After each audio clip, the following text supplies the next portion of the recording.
Hoy por la tarde, prácticamente en la tarde, está programada una ceremonia muy breve por parte de la Secretaría de Hacienda en la Cámara de Diputados, en donde por ley se tiene que presentar el presupuesto o el paquete económico, que incluye pues desde el presupuesto de egresos hasta la ley de ingresos, pasando por justamente todo lo que tiene que ver con pues las previsiones y los pronósticos en materia de economía y finanzas para el próximo año. Agradezco mucho que nos tome la llamada justamente para hablar sobre lo que requiere pues el país en materia presupuestal para el próximo año. Agradezco mucho a la doctora Gabriela Siller. Ella es directora de Análisis Económico y Financiero del Banco Base y profesora del Departamento de Economía del Tecnológico de Monterrey. Gabriela, muchísimas gracias por tomar la llamada y bienvenida.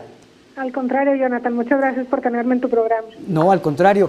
De entrada, ¿qué es lo que ustedes están esperando que contenga este presupuesto y este paquete económico?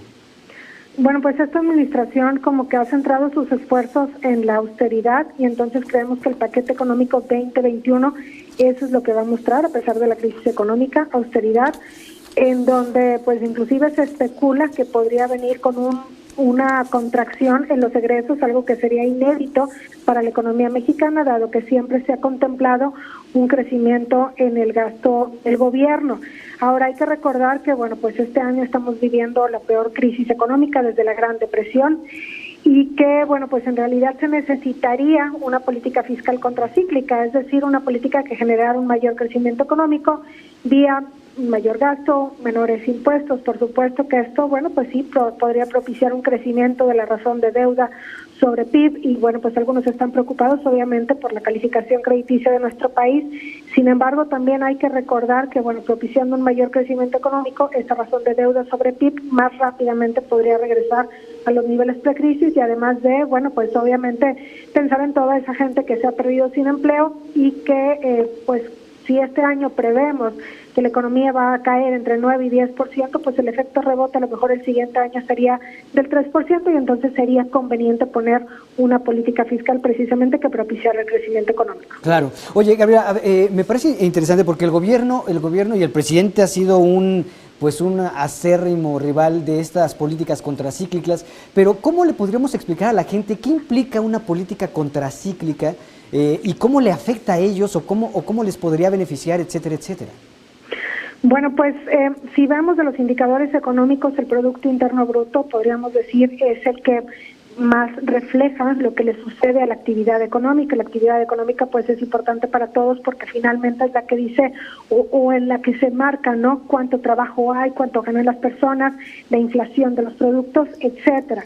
Dentro del Producto Interno Bruto, el gasto de gobierno representa aproximadamente el 20%, y entonces es el gobierno el que tiene, podríamos decir, como que el mayor poder, ¿no?, de generar confianza, de generar una mayor sincronización en la economía. Y bueno, yéndonos hacia atrás, por ejemplo, en la Gran Depresión de los años 30, pues allá los economistas se dieron cuenta que hasta que el gobierno aplicó un mayor gasto público, es decir, generó esa mayor chispa de crecimiento, fue cuando empezó la recuperación económica.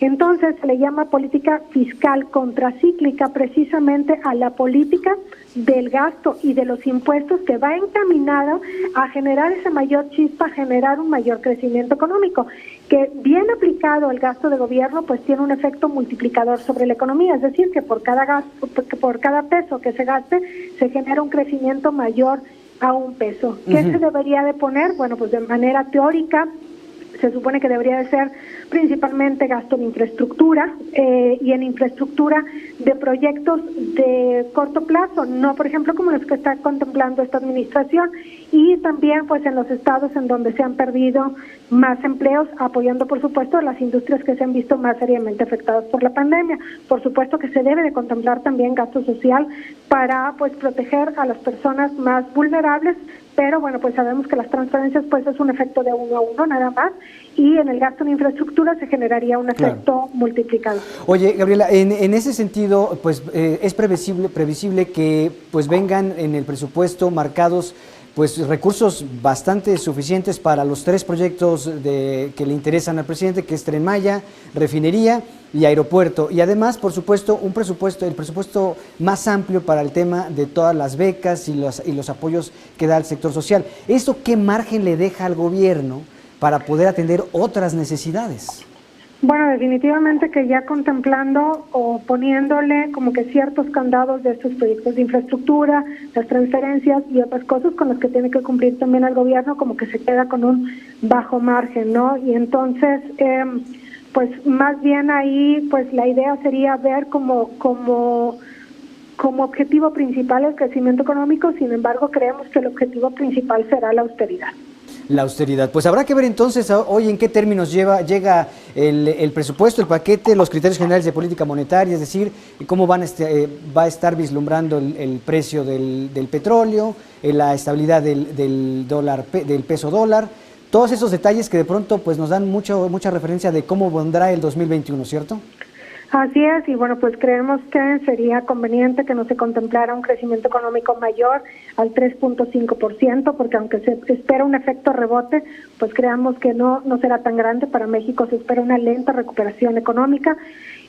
Para el precio del petróleo, pues también hemos visto que este año pues ha mostrado una altísima volatilidad, sí, y seguramente el siguiente año aún, y cuando salga una vacuna, pues no será con disponibilidad para todo el mundo, por lo que el precio del petróleo podría seguir sufriendo, ¿no? Pues, y entonces ahí pues contemplar como máximo y así exagerado ya un nivel de $50 por barril. $50 por barril. Pues ahí está. Gabriela, te agradezco mucho. Ojalá podamos, ya que conozcamos más detalles del presupuesto, seguir platicando sobre este tema y pues en tanto te agradezco mucho estos minutos.